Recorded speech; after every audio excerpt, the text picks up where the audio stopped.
Que faire de mes mains lorsque je prends la parole en public? On est souvent mal à l'aise quand on prend la parole en public et encore plus avec cette question de où placer ses mains, comment faire avec ses bras, la gestuelle. Je suis Stéphanie avec des oui et aujourd'hui je vais vous livrer 3 astuces pour vous aider lors de votre prise de parole en public pour agrémenter une gestuelle naturelle, être plus tranquille avec cette question de où mettre ses mains. La première des astuces, ça peut être de prendre un objet dans les mains. Alors, ce qu'on fait habituellement, c'est que on prend un stylo, si possible pas celui qui fait clic, clic, clic, clic, parce que le stress risque de passer dans le message non verbal ici. Un bic tout simple ou un joli Mont Blanc, pourquoi pas.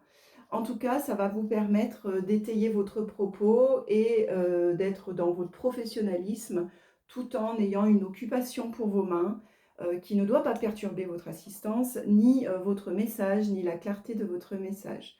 Donc le stylo, ça peut être la bonne astuce. Vous le verrez souvent en télévision, vous le verrez souvent dans une prise de parole en public, lors d'un discours, avec un pupitre. Des personnes vont utiliser cette astuce, ça les rassure, ça leur donne une forme de dynamique et on reste pro.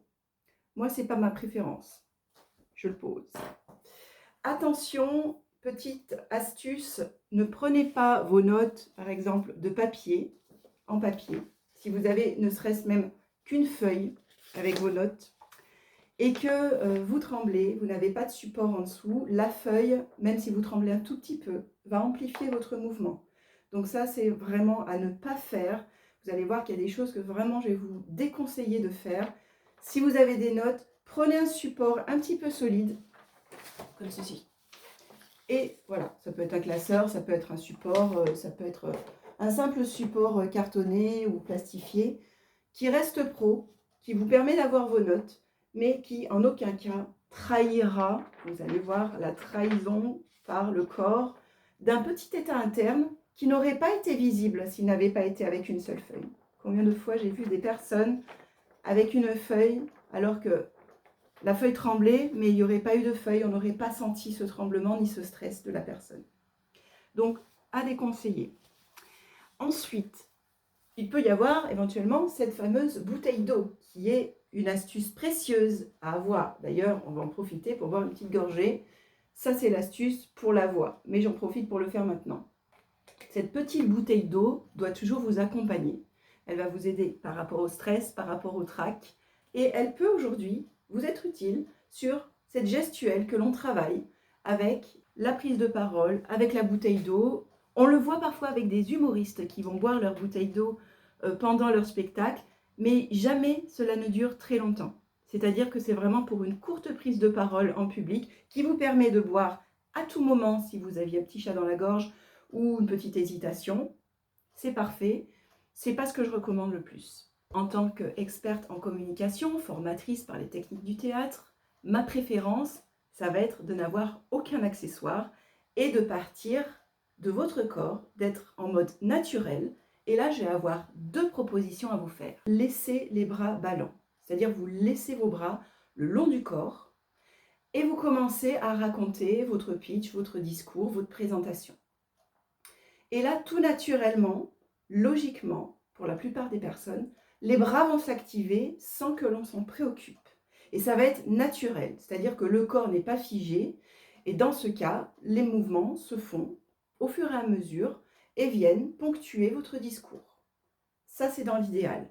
Si vous n'êtes pas à l'aise avec cette proposition de laisser les bras, ça veut dire lâcher prise et laisser faire le corps, être suffisamment en confiance avec votre corps, je vais vous proposer d'installer une posture de départ. C'est la deuxième astuce. Donc, installez votre posture.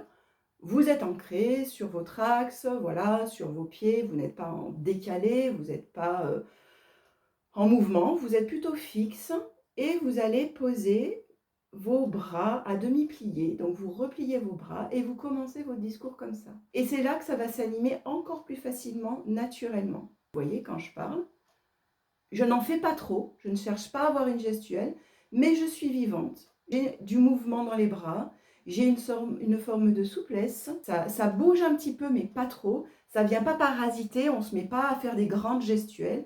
On n'accentue pas, simplement on laisse le naturel faire. Si on a une bonne respiration, un bon rythme, logiquement, les bras vont suivre. Ça, c'est vraiment l'astuce que je recommande pour partir de rien, n'avoir besoin de rien. Et je trouve que c'est la plus facile. C'est-à-dire qu'on démarre comme ça plutôt que comme ça. Essayez les deux et vous verrez ce que ça donne. Entre-temps, vous pouvez vous abonner à ma chaîne. J'ai encore des bonus à vous donner. Une super idée qui marche à tous les coups. Donc, continuez à regarder cette vidéo. Je voulais simplement vous dire qu'il y a un formulaire à remplir si vous souhaitez être accompagné personnellement et de manière personnalisée. Donc, vous pouvez cliquer sur le lien en dessous de la vidéo ou au-dessus dans ma bio. Et vous aurez effectivement quelques petites questions de diagnostic qui permettent de voir ce sur quoi vous avez besoin de travailler. Ensuite, on échange ensemble pour voir qu'est-ce que je peux faire pour vous. Et en général, je peux vous aider. Pensez à remplir ce petit formulaire. Abonnez-vous à ma chaîne car beaucoup d'autres astuces vont être là pour le bien-être en entreprise, pour l'aisance relationnelle, pour vous aider, pour vous accompagner. Donc pensez à vous abonner et puis laissez un petit commentaire. Continuons avec la suite, le bonus. Et quelque chose qu'il faut absolument éviter de faire dans une prise de parole en public. Les mains dans les poches, vous voyez, les mains dans les poches, c'est vraiment pas la chose à faire. Pourquoi?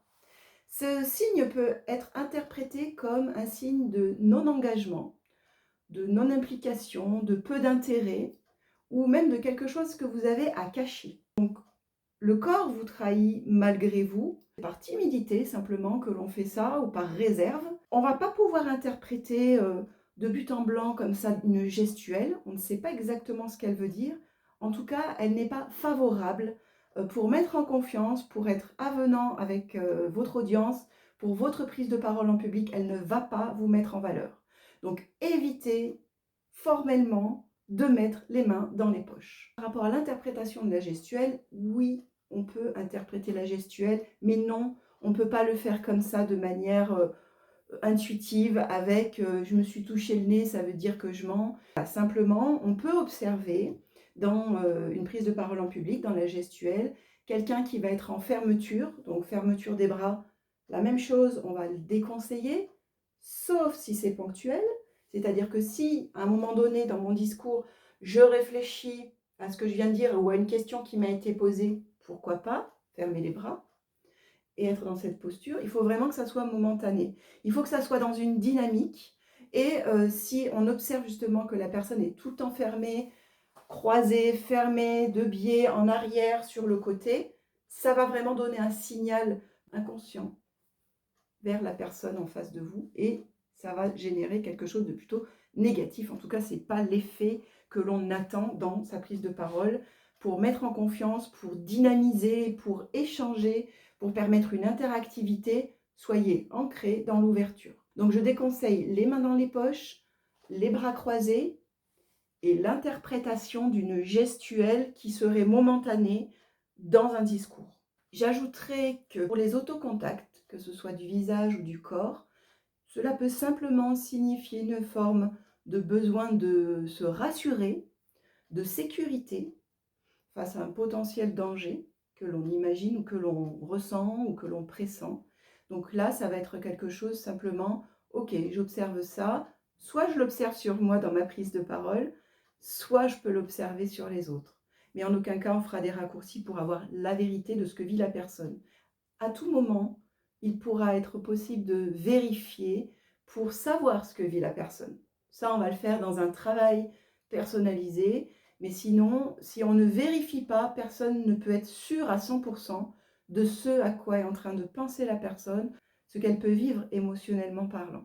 Alors, je vous avais dit que j'avais un bonus à vous proposer qui marche à tous les coups. Et ça, c'est quelque chose qui est magique. C'est la mise en mouvement du corps de manière dansée.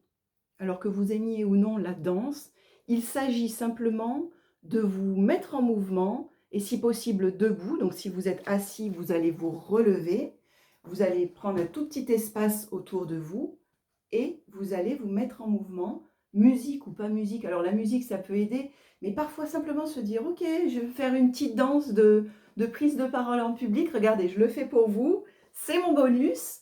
Alors, je vais faire ce qui me fait du bien. Là, par exemple, c'est beaucoup les bras, mais vous ne voyez pas les jambes, mais elles sont en train de s'activer. Et simplement, je me fais plaisir, je fais monter un petit peu l'enthousiasme, la joie. Voilà, je fais monter l'énergie et surtout, je déverrouille des endroits qui pourraient être un peu coincés, crispés par le stress. Et l'air de rien, ça va activer cette fameuse aisance relationnelle dont je vous parle, sur laquelle on travaille de manière insistante. Là, grâce à quelques mouvements, 1 minute ou deux, ting, ting, voilà, je claque des doigts, je fais des choses qui me font plaisir et qui m'amusent. Et là, imaginez si je prends la parole maintenant. Bonjour à tous. Vous voyez, j'ai une énergie qui vient même du cœur. Il y a de la joie. Alors, je vais penser à respirer parce que je me suis un peu essoufflée en bougeant.